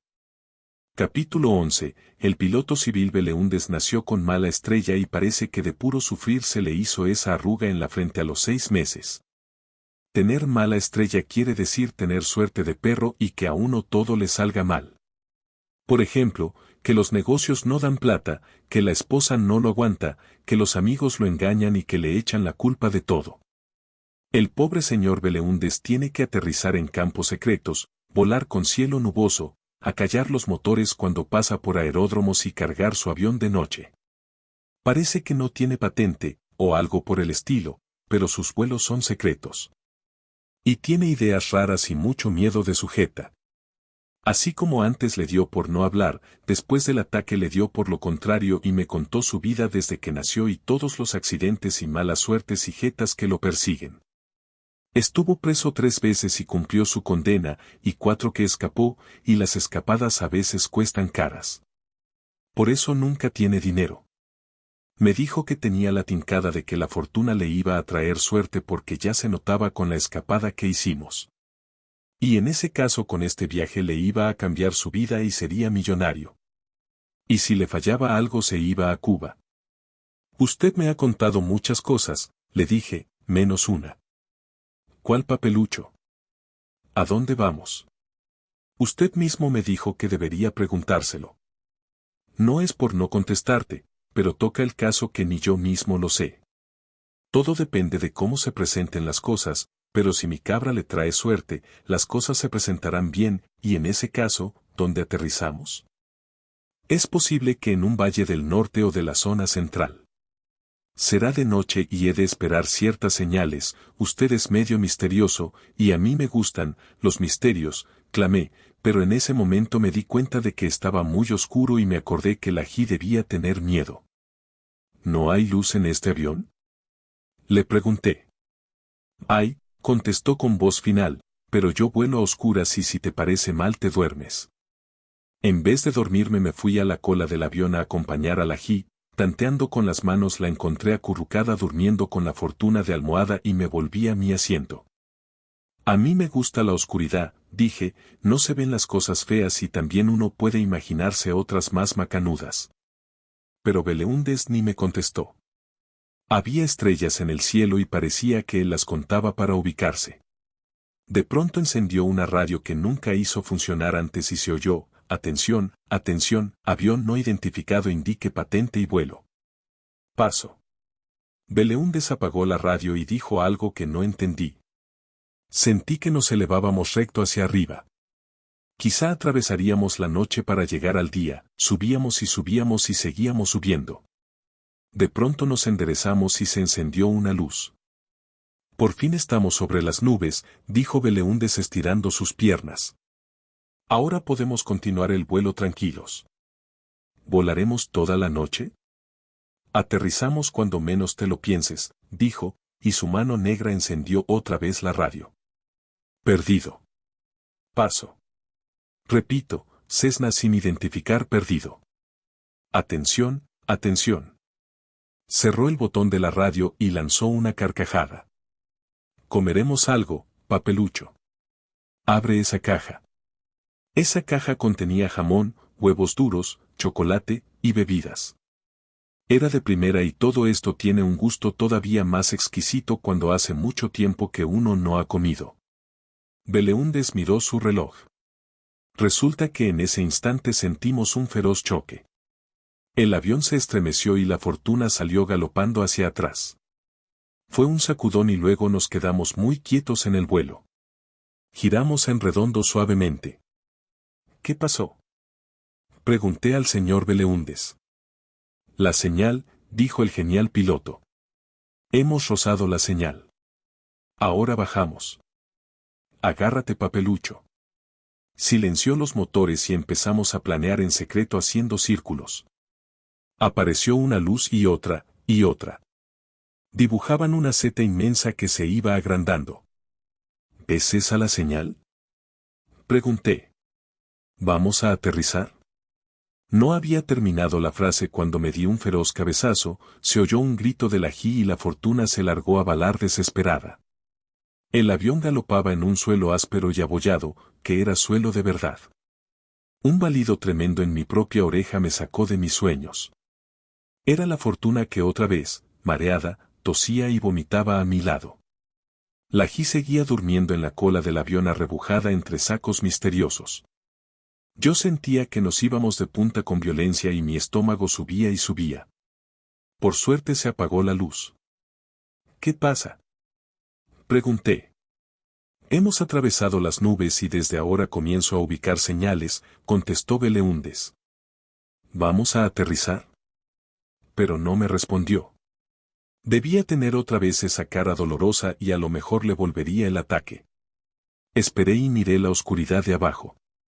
Allá lejos se divisaba una luz más chica que un grano de talco. La luz se apagaba. Aparecía otra vez, quedando atrás, seguíamos volando. El piloto encendió otra vez la radio, indique posición KL-103, paso. Atención, neblina en la costa, visibilidad interrumpida. Estación J, R cielos despejados zona central. Atención, atención, Cessna perdido no identificado se le ubicará a la amanecida. Cortó la radio. Capítulo 12, Beleúndes abrió la puerta del Cessna, y atropellándolo con una educación nerviosa, saltó a tierra la fortuna y se perdió veloz corriendo por los campos oscuros. Beleúndes echó una maldición, desperté a la Jimena, le sacudí los pelos de cabra que la hacían parecer escobillón, la enderecé hasta que se acostumbró a conocer cuál era el suelo y nos acercamos a la puerta. Alguien de afuera nos pescó y nos puso en tierra. Lo único que se veía eran unas regias antorchas de fuego humeante muy cerca del avión. Hemos llegado, le dije a mi hermana. En poco rato más estarás en tu verdadera cama y con tu verdadera mamá. Tétetele, respondió ella. Es de esa gente que solo sabe hablar cuando está en el aire. Beleúndes y 2 hombres más sacaban del avión su carga, se echaban al hombro los pesados sacos y caminaban en fila hacia una carpa que tenía un farol. Yo con Lají lo seguimos. Era una carpa macanuda con 2 carabinas del ladito de adentro, una motoneta y una olla a presión en una nave. Era el despipe, porque ¿qué más se necesita en este mundo? Uno de los hombres que tenía regia barba muy crespa nos mandó turiondo, a dormir mascotitas que es más de medianoche. Obedecimos los 2 con Lají y nos acomodamos en un rincón con una frazada que él nos dio. Lají se durmió al tiro pero yo, mientras más cerraba los ojos, menos sueño tenía, y más oía la conversación. Estuve en un pelo de que me alcanzaran, decía Beleúndes, y hasta pensé un momento en botar los sacos. Por si me veía obligado a aterrizar. No tuve más remedio que largarme hacia el sur para despistarlos. Aterricé en un valle cerca de Osorno y ahí esperé el atardecer. Era mi única chance. Pero aún entonces, cuando puse la radio, todavía me buscaban, nosotros temíamos lo peor, dijo el de la pera crespa, oímos los llamados y hacíamos cálculos de tiempo.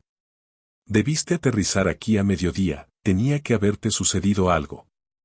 Cuando oscureció y encendimos la seña, lo hicimos sin ninguna esperanza. Dame un trago, tengo los nervios muy malos, dijo Beleúndes, y no me siento capaz de pilotear otro vuelo. Le dieron una botella de algo muy rico, porque a cada trago Beleúndes suspiraba de gusto. Cuando se la terminó, se desató el cinturón y lo dejó caer a mi lado. Tenía una preciosa pistola y una cartuchera de cuero. Estírame el saco de dormir que tengo sueño, dijo, y apenas lo desenvolvieron se acomodó en él y empezó a roncar.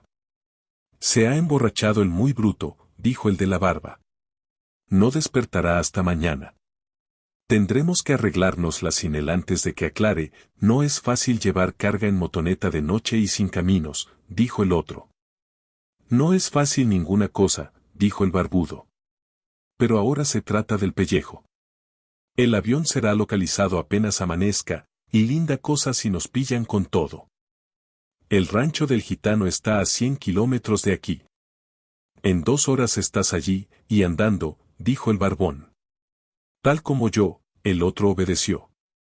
Se echó al hombro uno de los sacos, lo amarró con correas en la motoneta, pescó una carabina y se la terció a la espalda. Echó a andar la motoneta y partió en la noche. El barbudo encendió un cigarro, pescó entre sus manos la otra carabina y se acomodó en la puerta de la carpa. La olla a presión seguía hirviendo y silbando. Parece que el barbón y yo nos dormimos, porque los dos despertamos con la explosión de la olla, el incendio de la nafe y el olor de chicharrones. Lají y Beleúndes siguieron durmiendo. Era una pena que se hubiera quemado una liebre entera guisada en su propia salsa. Y yo me volví a dormir mascando el olorcito que es mejor que no mascar nada. Me despertó un dolor y era una garra del hombre que me apretaba un brazo con furia. Levántate, me decía. Está amaneciendo y tendrás que ayudarnos. Me restregué los ojos porque ni me acordaba de nada y como estaba soñando que iba todavía en el tren, me costó un poco juntarme con mi historia y todas las cosas. A ver si puedes con este saco, me dijo, echándome al hombro uno de los que trajimos en el avión. Pero yo no estaba listo y me achaté debajo. Lo llevarás de a poco, me dijo, sin desanimarse, y vació en el suelo millones de cajitas. Prueba ahora, me dijo. Probé y pude. Lo harás en 4 viajes. Ahora ven conmigo. ¿Ves aquel árbol negro contra el cielo? A su pie hay un montón de paja. Apartarás la paja, echarás estas cajas y luego las taparás otra vez con paja. Enseguida vuelves con el saco vacío, obedecí otra vez. Es tremendo encontrarse con esa clase de gente. Anduve mucho rato antes de encontrar el árbol porque en la noche los caminos son más largos. Me senté en el montón de paja a descansar, abrí el saco y examiné la cajita por si eran municiones, oro o chocolate. En todo caso era algo valioso. Me eché una al bolsillo, y escondí las demás entre la paja. Luego volví con el saco.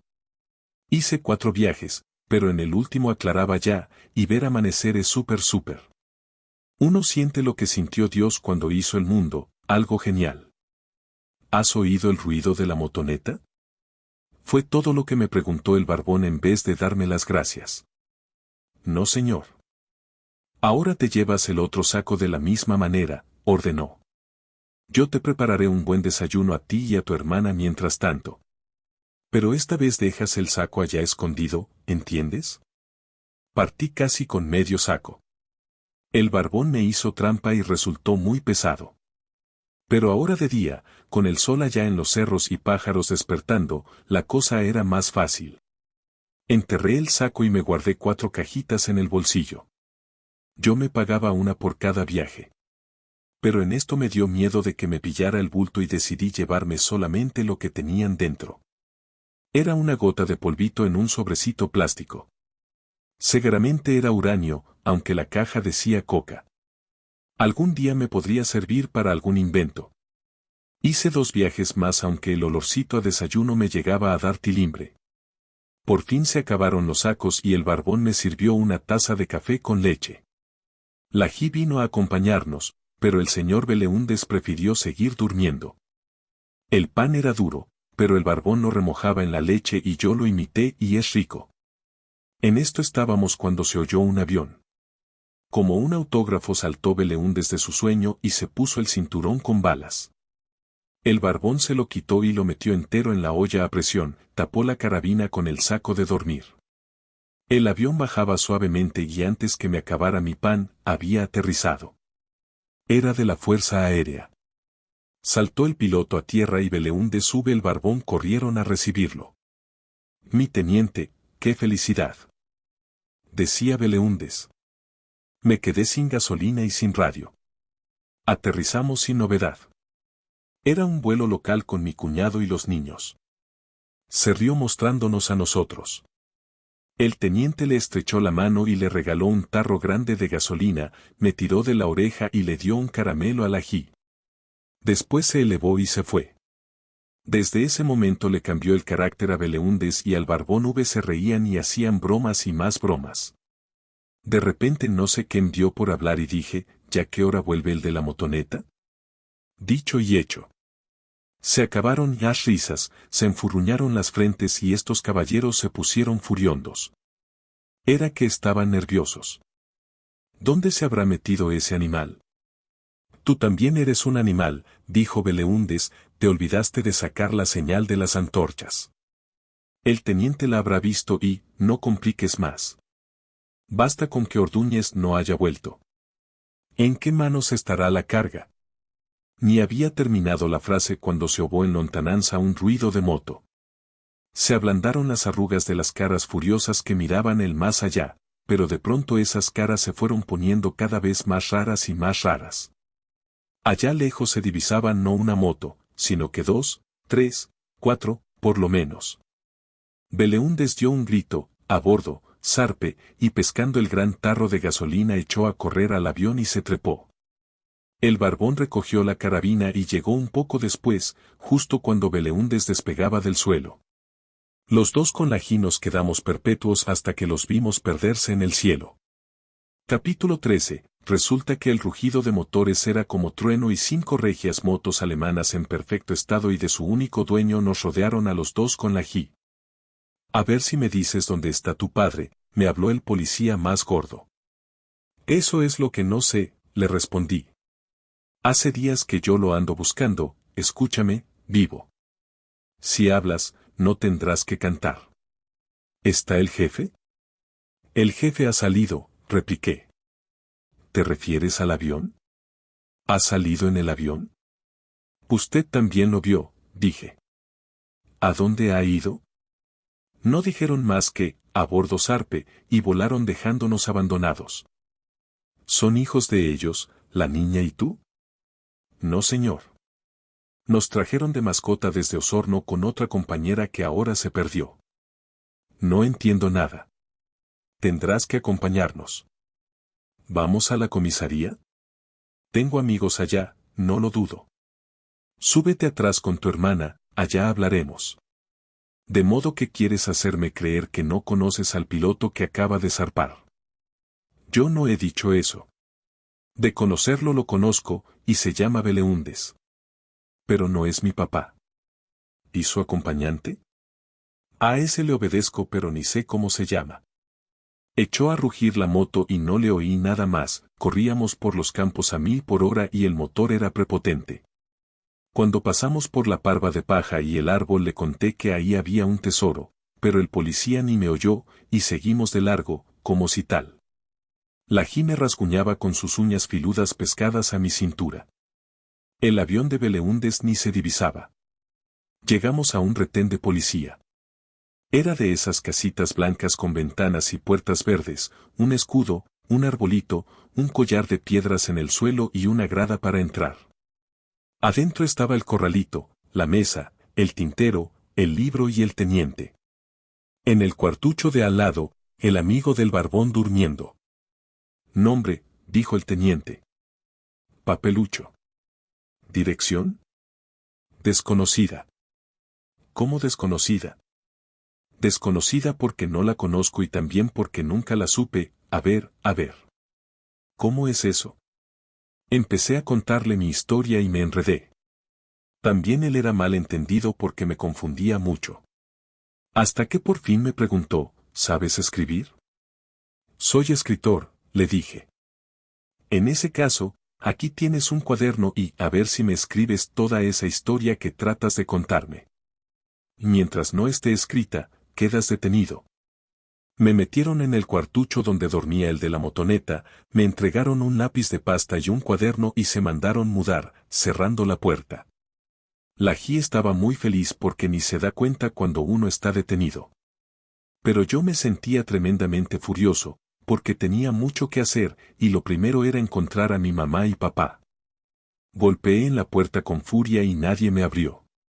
Abrí la ventana verde y tenía barrotes de fierro. Entonces me di cuenta de que estaba preso. ¿Preso por qué?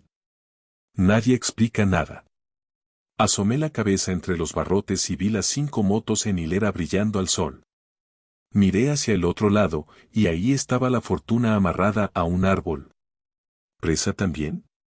Pensé, si mi cabeza cabe entre los barrotes, Lají, que es chica, cabe, y cupo, embutí a la guagua hacia afuera, y la largué.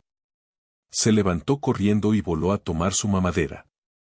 Yo la miraba desde mi prisión con el cogote estirado, pero cuando quise entrar mi cabeza de nuevo, se me quedó afuera por culpa de mis orejas. Era atroz quedarse entre barrotes para toda una vida. Me puse de perfil, y salté afuera.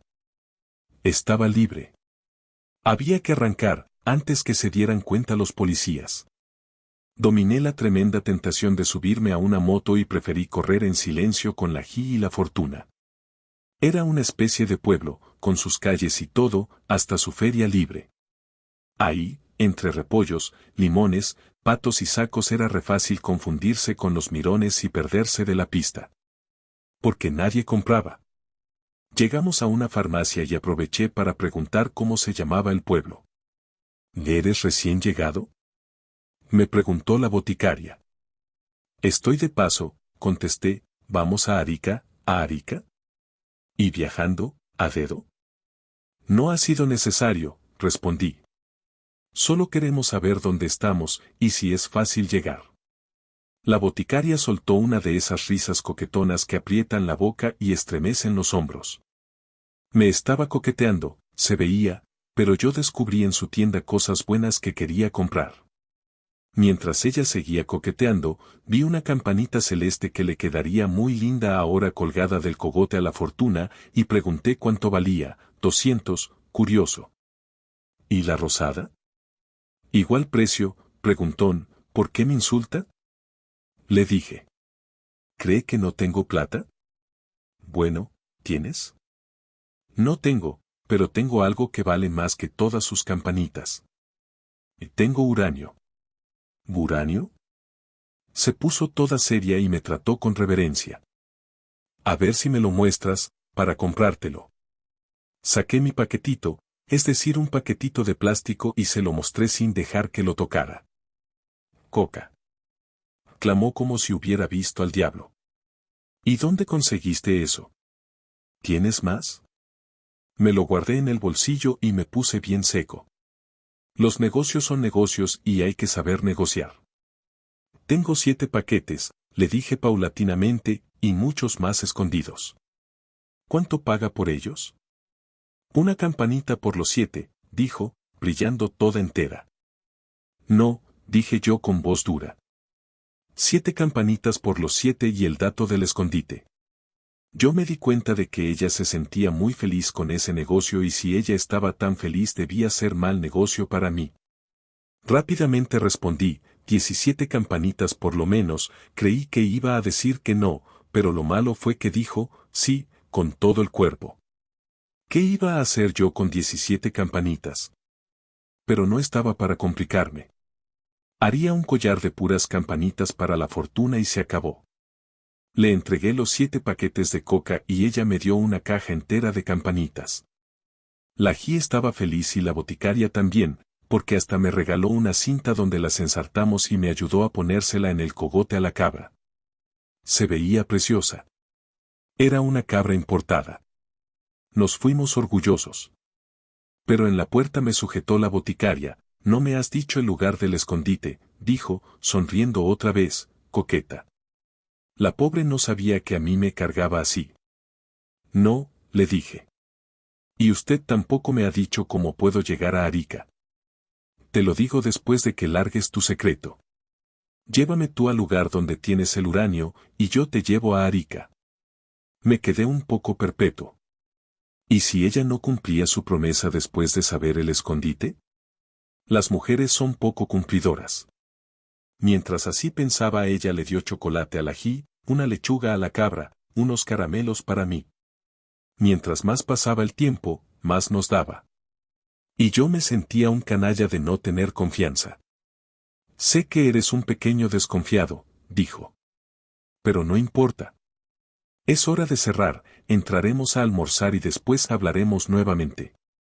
La farmacia no tenía ni cortina de fierro sino solamente puerta, y en ese pueblo tan sano que nadie compraba remedios, ni valía la pena que existiera. Pero el almuerzo era bueno, y las humitas frías son fáciles de comer. Pero cuando estábamos en lo mejor de una sandía, entró el propio teniente al patio en que estábamos. Yo me tragué el pedazo con cáscaras y pepas. Y era el propio marido de la boticaria. Porque ella se le fue encima con 1000 secretos, y secretos muy largos, tan largos, que cuando terminó de decirlos, el teniente tuvo que sentarse en una silla. Cuando uno está fuera de servicio, amiguito, está fuera de servicio, dijo, y atacó 5 humitas. La boticaria explicó, mi marido quiere decir que a las horas de comida él no es teniente, ¿comprendes? Es mi marido, y se puso a coquetear. Almorzamos muy tranquilos, pero después del almuerzo la Boti dijo, tenemos un negocio con este amiguito, Braulio. Él nos va a indicar dónde guarda una cantidad de uranio y yo le voy a decir cómo puede llegar a Arica. Andando entonces, dijo él levantándose. No tan deprisa, Braulio. Él tiene miedo que después de mostrarnos su tesoro, yo no le enseñe el camino más corto y el más fácil para llegar a Arica. En ese caso, es mejor que tú confíes en él y le des el dato antes a cuenta del suyo. ¿Y podré confiar en él? Preguntó ella poniendo todo redondo. Creo que sí. Entonces te contaré, Papelucho, que estás a un paso de Arica. Casi puedes llegar a pie, es tan cerca. Basta con que te subas mañana en mi camioneta que va por la mañana temprano y estarás ahí a mediodía. Fue una felicidad de cápsula espacial. Sentí que el alma me elevaba de júbilo y me pareció muy poco devolverles la gran noticia con solo mostrarles ese montón de paja bajo el árbol. Pero cumplí como hombre. Trepé en la moto del teniente con la G y le encargué la cabra a la boticaria. Partimos a retroimpulso por el camino que yo ya conocía. En la cancha de aterrizaje había un carabinero cuidando la carpa y las antorchas apagadas y más allá estaba el montón de paja inmóvil y anónimo. Llegamos ahí y escarbé. Primero salió el saco y luego las cajitas del tesoro. El teniente las recogía y las echaba al saco. Luego tocó un pito y vino el carabinero y lo ayudó a llenar sacos. Guarda esos sacos en la carpa y custódialos hasta tu relevo, le ordenó. Me subí otra vez a la moto alemana con la G y partimos. Pero al llegar de vuelta se detuvo en el retén. Papelucho, me dijo, con una voz que trataba de ser dura pero era suave. No estás detenido, ¿entiendes? Pero pasarás la noche en ese cuarto del cual te escapaste esta mañana. No es un castigo. Es una fórmula. Necesito que escribas en el cuaderno que te entregué todo lo que te ha pasado desde que andas perdido. ¿Y cómo sabe usted que estoy perdido? Pregunté. Porque hay una orden de buscarte a lo largo del país y soy el hombre afortunado que te devolverá a tus padres en Arica. ¿Me buscaban? ¿Nos buscaban? Pregunté estupidizado. Desde hace muchos días, Papelucho. ¿Y por qué no me devuelve al tiro a mi papá? Porque es necesario que tu historia quede escrita. He avisado ya a tu madre que fuiste encontrado, que estás bien y que mañana te depositaré en tu casa. Ahora a escribir. Y mientras más luego termines, más pronto estarás con los tuyos. Se me anchó la cara y recogí el cuaderno y el lápiz que había tirado antes. ¿Y cuando termine podemos llevar en su camioneta a mi cabra Fortuna? Pregunté. Sí, Papelucho, y además felicitaré a tu padre porque has colaborado en una importante pesquisa. He escrito lo más apurado posible y con esto termino mi historia, señor teniente, pero, por si cuando lo vea, con el apuro de llegar a mi casa se me olvida, quiero preguntarle qué quiere decir. Colaborado en una importante pesquisa. Contésteme a mi casa en Arica, su SSSSSSS Papelucho. Fin.